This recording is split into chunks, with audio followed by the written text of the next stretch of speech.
What's with the whole, I'm not going over there. All right, well, do us a favour, turn the lights out when we leave, please. Eddie Hearn commented that while some individuals are swayed by misguided advice and others suspect hidden agendas, Turki Alalshik is offering an unprecedented financial opportunity. He urged Gervonta Davis to take advantage of this offer, but to channel his focus toward a bout with Shakur instead, insisting that such a matchup would be the pinnacle event in boxing. Some people take bad advice and some people think there's an agenda against them. Like the guy's trying to give you more money than you've ever dreamed of. Take it.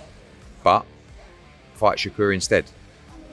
Best fight in boxing. Moreover, Eddie Hearn challenged Gervonta Davis's stance, noting that the sport has been delivering a series of exhilarating matchups. Hearn emphasized that while heavyweight names such as Canelo Alvarez, Terence Crawford, and Alexander Usyk are all actively involved, Davis appears to be the sole fighter opting out of this new era of exciting contests. No, I think we're seeing the best fights we've ever seen in boxing. And the only person that doesn't seem to want to be a part of it is Gervonta Davis.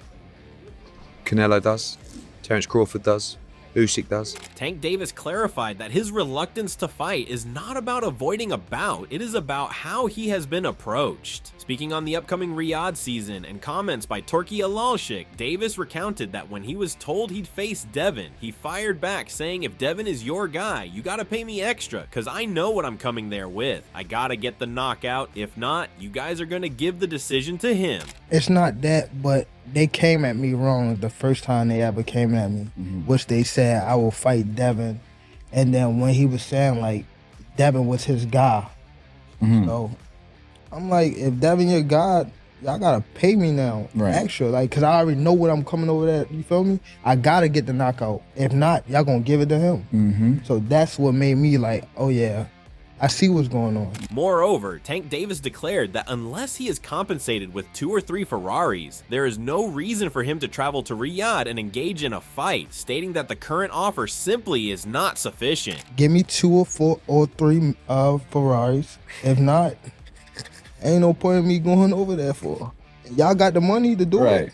2, 3, 4 Ferraris. Because I heard you said 2 at first. Yeah, but you know how it is. Gervonta Davis voiced his concerns regarding the increasing influence of Saudi Arabian promoters in boxing. He emphasized that while he holds love and respect for those involved, he believes that newcomers like Turki Alalshik to the sport should ensure they have knowledgeable individuals guiding them. Davis criticized the approach of just throwing money without a deep understanding of boxing, suggesting that it is essential to have experts in the sport to make informed decisions. He also pointed out that many participants, including attendees of the Ring Magazine Awards, were compensated for their involvement, implying that financial incentives are being used to attract figures to these events. It's love and respect, but it just, somebody can't just come up in the game and just throw money and not know the sport. Like, you at least put people around you like to know the sport. Don't just come in and just flash money. Then you see everybody over there. Everybody over there got paid to go over there. Even like the whole what they just have. Yeah, the ring award shit. They got paid to go over there. But it's cool. Pay me extra. Tim Bradley expressed his respect for Gervonta Tank Davis, acknowledging his stance against Turki Alalshik's offer. Bradley said that Tank has earned a new fan in him for standing firm. He emphasized that if Tank later decides to accept the offer and go over there, Bradley would see it as him kissing the ring, and he would come at him for it. I like that. Yes, you've been showing me that you are a real one. Now, if you go over there and take back everything you said, and you kiss the ring too for 150 M's, because you know Shakur over there, and that's why I respect you. You know, you saying like, I don't need Shakur because you don't want to go over there. You don't want to kiss the ring. But if you go back on your word, then you're gonna lose a big fan, dog. And I'm gonna come at you. I'm gonna come at you, dog, for real. Gervonta Davis highlighted the unpredictable nature of his division. It is so up and down in this sport, he remarked, emphasizing that only 3 or 4 fighters in his weight class have ever achieved undisputed status. And even then, they held it for just a few months. Davis stated that he beat Ryan Garcia and Ryan beat Devin Haney. It's so up and down in the sport. When I say up and down in the sport, it's like a lot of people don't know, but it been 3 and 4 people in my weight class that been undisputed type of thing, and they held it for like only a couple months. I beat Ryan. Ryan beat Devin. Devin was undisputed. You get what I'm saying? Like it don't, like it's up and down. Gervonta points out that people in the industry like to discredit his achievements. Tank Davis confidently asserted that his achievements have already earned him a spot among boxing's all-time greats, regardless of who else is on the list. Cause some people would discredit what I've done. Ain't gonna lie.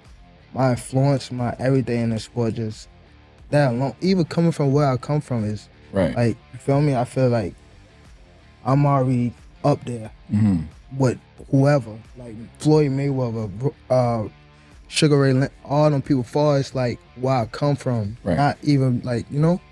So I feel like that's my legacy right there. American pro boxer Keyshawn Davis has taken aim at Gervonta Tank Davis, making it clear that he is not actively seeking a fight with the multi-division champion. While Keyshawn expressed interest in facing Tank, he emphasized that he does not need the matchup to advance his career. Speaking on Davis's unpredictability, Keyshawn remarked that he does not know what light-skinned Tank is gonna do. He stated that he is out here doing what he needs to do. Keyshawn went on to criticize Tank's behavior, making controversial remarks about his demeanor, like Tank giving off feminine vibes. I think he gay. So Tank, I don't need Tank, bro. I would love to fight him, but I'm not out here pushing for no Tank fight, bro. He's so unpredictable. I don't know what light skin gonna do. You know what I'm saying? I'm out here doing what I need to do for my family and for myself. He do a lot of gay stuff. He give off a lot of feminine ways, you know. So I think he gay. You know what I'm saying? So I don't. Pro boxer Ryan Garcia weighed in on the differences between Devin Haney and Gervonta Tank Davis, offering his perspective on both matchups. Garcia acknowledged that Haney was able to catch him during their fight, whereas against Tank did not find the challenge as difficult, insisting that his physical condition at the time was the real issue. Garcia claimed that Tank is not a hard fight for him, emphasizing that he was physically weak during their first bout. He pointed to visual evidence, urging people to compare photos of him from the Haney fight versus the Tank fight to see the stark contrast in his condition. Well, Haney actually caught me. Gervonta, I didn't really. It wasn't a hard fight. I was just weak. That's not a hard fight for me. You guys could pull up the picture of me, how I look for a Tank fight and how I look for Devin Haney fight. I will beat Gervonta Davis worse than I beat Devin Haney. Devin Haney's a harder fight than Gervonta. He will never fight me at 145, so it doesn't really matter. Boxing coach and trainer Kenny Ellis weighed in on the conversation surrounding a potential fight between Keyshawn Davis and Gervonta Tank Davis, making it clear that Shakur Stevenson was already in line for that opportunity before Keyshawn's name was even brought up. Ellis advised Keyshawn to be patient. Ellis reminded him that bigger fights will come in due time. Let's go back now. Shakur was in line first before Keyshawn came about. Remember them 4 Kings a couple years ago? Shakur. No, don't. Be patient, Keyshawn. Be patient. But Shakur was in line first. Moreover, Kenny Ellis expressed his enthusiasm for a potential showdown between Gervonta Tank Davis and Shakur Stevenson, stating that it is the fight everyone wants to see. Not sure, but I would love for him to fight Shakur. Because that's the fight everybody want to see. Eddie Hearn humorously mimicked Gervonta Tank Davis, mocking his ego-driven approach with a playful imitation, "Yeah, I'm not going over there." He then jokingly asked Davis to do a favor and turn the lights out when everyone leaves. He does. What's with the whole, I'm not going over there. All right, well, do us a favour, turn the lights out when we leave, please. In addition, Hearn recalled a past conversation where Davis stated that, "We are a fast-moving train." Eddie, in response, questioned if Tank prefers to be on the train, or does he want to be on the platform waving goodbye? As he said to me once, we are a fast-moving train. Do you want to be on the train, or do you want to be on the platform waving goodbye? Eddie Hearn called Stevenson versus Tank the best fight in boxing. He highlighted that both fighters stand at the top of the lightweight division, 2 undefeated multi-weight champions from the United States of America, making it a naturally fitting and highly anticipated bout. However, Hearn also pointed out that before any talk of that fight can materialize, Shakur must first get past Floyd Schofield. Hearn stated, "We can do it next year. That's not a problem. Shakur will fight Tank at any moment." Shakur against Gervonta Davis is, for me, the best fight in boxing. I mean, talk about the lightweight division. It's the king of the lightweights. 2 American fighters, 2 undefeated fighters, multi-weight champions. Just a natural fight. But let's get through Schofield next Saturday. Hopefully fights are paid up. And then Tank, and that's the 2025 of Shakur Stevenson. Former pro boxer Roy Jones Jr. praised Gervonta Tank Davis, highlighting his unique character shaped by his background. Jones considers Tank one of the pound-for-pound best, commending his all-around skill set. He emphasized that Tank stands out because he can punch, box, and move effectively as a southpaw, getting the job done in all aspects of the game. For Roy, Tank is the top pound-for-pound fighter. Now his mouth a little different, you know what I'm saying? He's the different kind of character when it comes to the mouth. Yeah. Because that's where he's from. But he's really one of the pound for pound, the best ones of the coop. And I'm gonna tell you why he's the best one of the coop to me. He can punch, but he also can box. You understand me? Some that can box can't punch. Some that can punch can't box. He can box, he can punch, he can move laterally, he can do it left side, right side. He can do whatever he needs to do as a southpaw to get the job done. And that's saying a lot. In addition, Roy Jones Jr. remarked that Gervonta Tank Davis demonstrates impressive discipline in the ring. He pointed out that Tank has the power to land a knockout punch, but what sets him apart is his ability to set it up strategically, showing patience and precision before delivering the shot. This discipline in his approach is a key factor in his success. Do you agree with that? Of course I agree with that, because he shows discipline.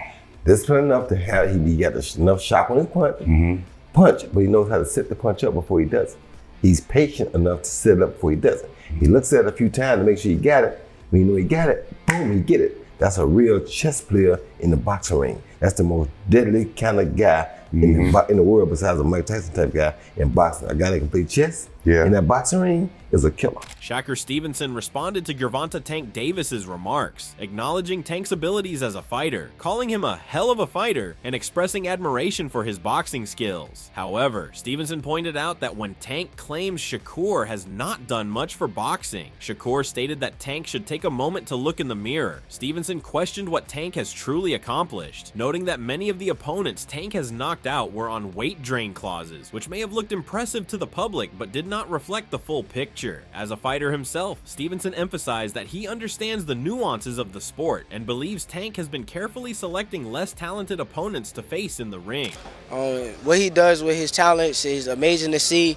I love the way he boxes, but truthfully, same way he asks, what have I done for the sport of boxing?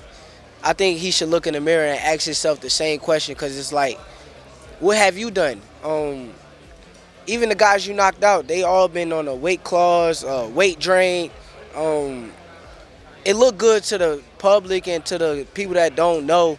Moreover, Kenny Ellis suggested that Shakur Stevenson might claim a hand injury after his fight against Floyd Schofield as a way to avoid a potential showdown with Gervonta Tank Davis. Ellis stated that while Shakur's hand may not be seriously hurt, he believes Stevenson will use it as an excuse to delay or sidestep the fight with Tank. My prediction, y'all gonna hear from me first. Shakur gonna win this next fight, but he gonna re-hurt his hand. Even if the hand ain't hurt, it's gonna be hurt. That's what you do when you buy time. Kenny Ellis, drawing from his 47 years in the sport, claimed that he has seen fighters use hand injuries as an excuse multiple times in the past to delay or avoid certain matchups. Without naming anyone specifically, Ellis pointed out that a former champion once did the same thing when faced with the possibility of fighting a tough opponent. He suggested that this is a common tactic used in boxing to prolong negotiations or strategically postpone high-risk fights, hinting that Shakur Stevenson might follow a similar path after his bout with Tank. I've been around boxing for 47 years, man. And I've seen fighters do it in the past over and over again. Another recently, well, he don't fight anymore. Former champion did it quite a few times because he knew that next fight was a possibility of him fighting certain people. So he would prolong his next fight with an injured hand. I won't call his name though, but he know who he is.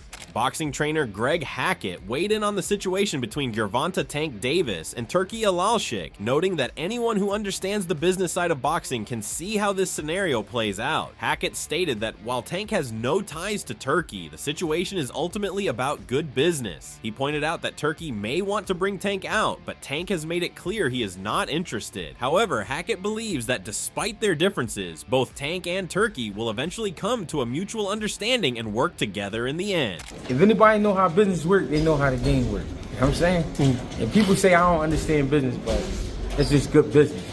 He don't have no ties to Tank. So I ain't about to fly your little ass out here.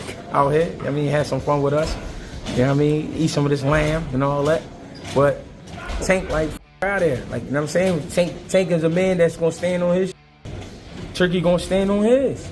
But I think, in the end, they work together. Why? Because this is how time works. In addition, Greg Hackett explained that sometimes, when you meet people you do not get along with as a kid, you come to understand them better as an adult. He emphasized that these situations are not as deep as they may seem at first, adding that in the end, it is all part of the entertainment. Hackett pointed out that in the world of boxing, there is a lot of showmanship and drama, but ultimately, it is all about the business and the spectacle that draws fans in. Sometimes it be people you don't like them as a kid, and as an adult, you be like, all right, I understand why he was the way he was. You know what I'm saying? It's really not that deep, but it's just all for entertainment, man. Furthermore, Kenny Ellis emphasized that if Shakur Stevenson beats Floyd Schofield and Gervonta Davis defeats Lamont Roach, the natural next step would be for the two to face off in a highly anticipated showdown. According to Ellis, the only scenario in which this fight would not happen would be if one of them, particularly Shakur, would happen to get injured. Tank beat Roach, Shakur beats Schofield. The talk of the town is them two getting together. The only way it's gonna not happen if somebody's injured. Trainer Johnny Ortiz stated that Turki Alalshik is strategically using easy capital to maneuver within the boxing business. He explained that by putting out easy capital, fighters do not need to spend their own money, allowing them to focus on the business side without the financial burden. Ortiz emphasized that this approach is smart, as it enables Turki to manage multiple fighters effectively and make wise business decisions. Yo, he's putting out easy capital to maneuver business. And if he putting out easy capital that you got to work halftime and he got a whole situation that's putting up fighters and you don't got to come out your own pockets to put out fighters, they smart for doing business. According to Showbiz the Adult, Shakur Stevenson is now taking the place of Tank Davis as one of the 4 kings of the lightweight division. Showbiz highlights that with Davis's recent decisions, Stevenson has emerged as a dominant figure, asserting himself among the top fighters in the division. Now you got Shakur, he's pretty much the Wilfred of the 4 kings. It's like he's replacing Tank. Now the 4 kings is actually going to be Ryan, Gio, Shakur, and Devin Haney. Moreover, Showbiz the Adult states that Shakur Stevenson does not have a snowball's chance in hell against Tank Davis. He goes on to argue that any Tank fan should be excited at the prospect of Tank defeating both Devin Haney and Stevenson, as these matchups would solidify Tank's dominance in the lightweight division. I don't think Shakur Stevenson has a snowball's chance in hell against Tank, but I ain't gonna see it. If you're a Tank fanboy, I don't even know how you can be good with that.